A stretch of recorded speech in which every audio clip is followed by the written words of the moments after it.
It began long before sunrise, quiet, unseen, and unstoppable.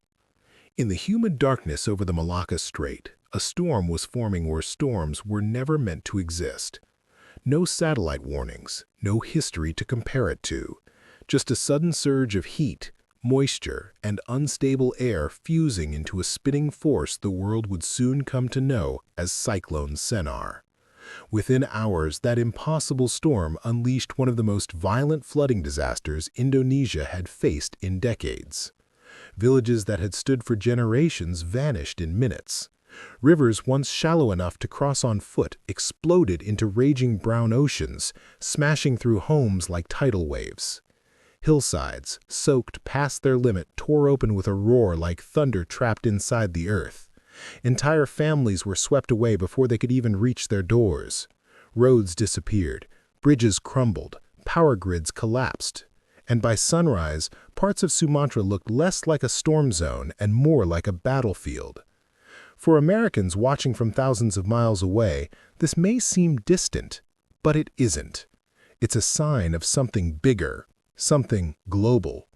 Because storms forming where they never should are exactly what scientists have warned about for years. What happened in Indonesia isn't just a tragedy, it's a preview of the world we're all stepping into.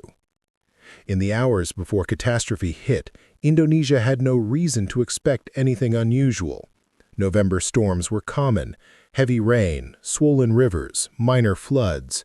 But what formed over the Malacca Strait was unlike anything in living memory. It was a meteorological anomaly, a storm that broke the rules textbooks relied on for decades. Waters normally too close to the equator to produce cyclones had warmed just enough to ignite an explosive chain reaction. Moisture surged upward, pressure plunged, and a compact, rapidly intensifying vortex spiraled into existence.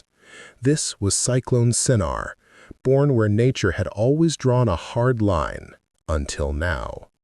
As Senar gained strength, the atmosphere over Sumatra destabilized violently. Rainfall escalated from steady showers to sheets of water pounding the island as if a dam had burst in the sky. By midnight, meteorologists watching radar feeds realized the unthinkable. The storm was forming faster than their models could track. Its bands expanded, its moisture deepened, and its winds funneled torrents straight into the mountains of North and West Sumatra. On the ground, residents heard the first warning signs: distant rumbles, shifting soil, rivers rising inch by inch. Then the torrents came. Entire valleys were hammered by rainfall measured not in inches per hour, but in months' worth of water falling in a single night. Drainage systems burst immediately. Hillsides collapsed. Rivers spilled over their banks and surged into towns like collapsing walls of mud and debris. For countless families, there was no evacuation order, no alarm. Only the violent pounding of water against their homes and the horrifying realization that the storm outside was unlike any they had ever known.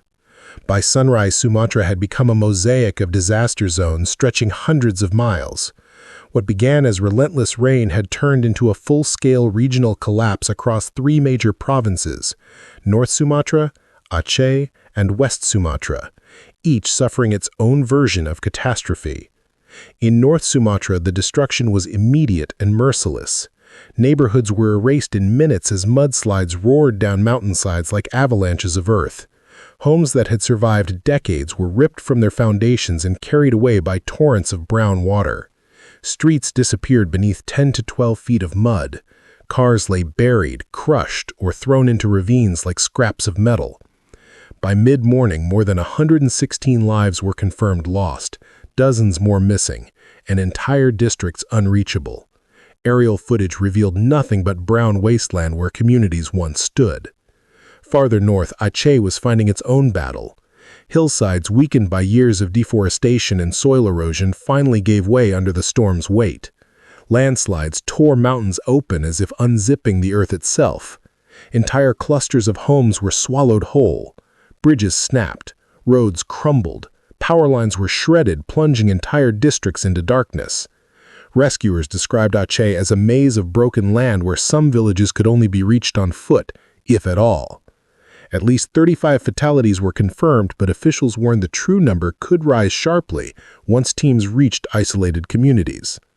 Meanwhile, West Sumatra faced a humanitarian emergency of a staggering proportions. More than 17,000 homes were damaged or submerged beneath floodwaters so deep only rooftops were visible. As Indonesia fought through chaos, meteorologists across Southeast Asia began piecing together the atmospheric chain reaction behind the catastrophe. And what they found was deeply unsettling. The trigger was Cyclone Senar, a rare tropical system forming in the Malacca Strait, one of the least likely places on Earth for such a storm. This narrow equatorial body of water typically lacks the rotational force needed for cyclones. Yet in late November, Senar not only formed, it intensified with alarming speed. Experts pointed to unusually warm ocean temperatures, shifting wind patterns, and abnormal low-pressure zones, creating perfect conditions. According to Indonesia's meteorological agency, the strait's water temperatures had risen far above normal, injecting massive amounts of moisture into the sky. This extreme moisture load dumped days of relentless torrential rain across Sumatra, overwhelming rivers and destabilizing entire mountain ranges. Climate scientists quickly emphasized the broader trend.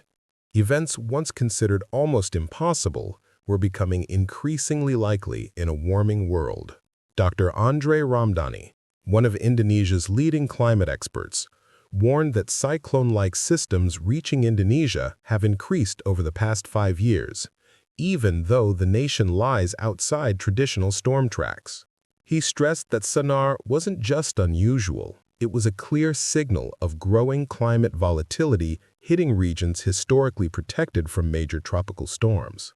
But scientific explanations offered little comfort to those on the ground. For families in North Sumatra, West Sumatra, and Aceh, this wasn't a meteorological anomaly. It was a nightmare. Parents carried children through waist-deep water. Farmers watched their life's work wash away in minutes. Entire communities waited under gray skies, unsure whether more floods or landslides would strike. Local leaders expressed frustration. Indonesia's infrastructure was never built to withstand rainfall of this magnitude.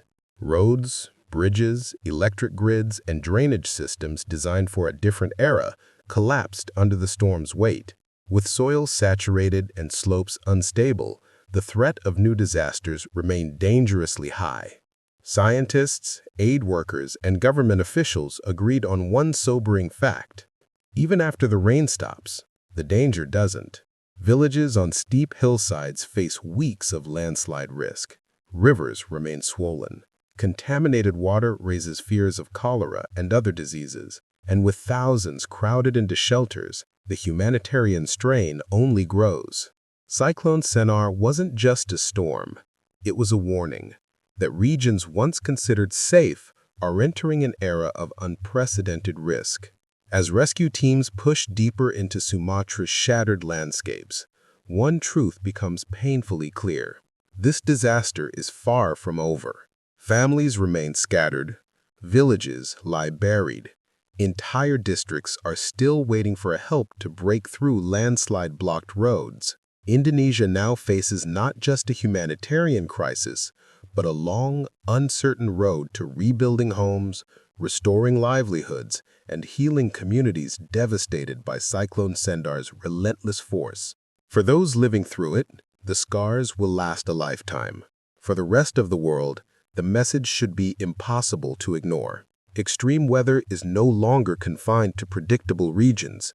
It is striking new areas, forming in unexpected oceans, overwhelming infrastructure built for a different climate. What happened in Sumatra, an unprecedented cyclone forming in the Malacca Strait, catastrophic floods wiping out neighborhoods, is a reminder that none of us are immune to a changing planet. If this story moved you, or if you believe more people need to understand what climate-driven disasters are doing to communities around the world, please like this video, share it, and subscribe for more in-depth, real-time coverage of the world's most extreme events. Now, a question for you. Do you think disasters like this are becoming the new normal? Or can the world still change course before events like these grow even more destructive? Share your thoughts in the comments below. Your voice matters more than ever.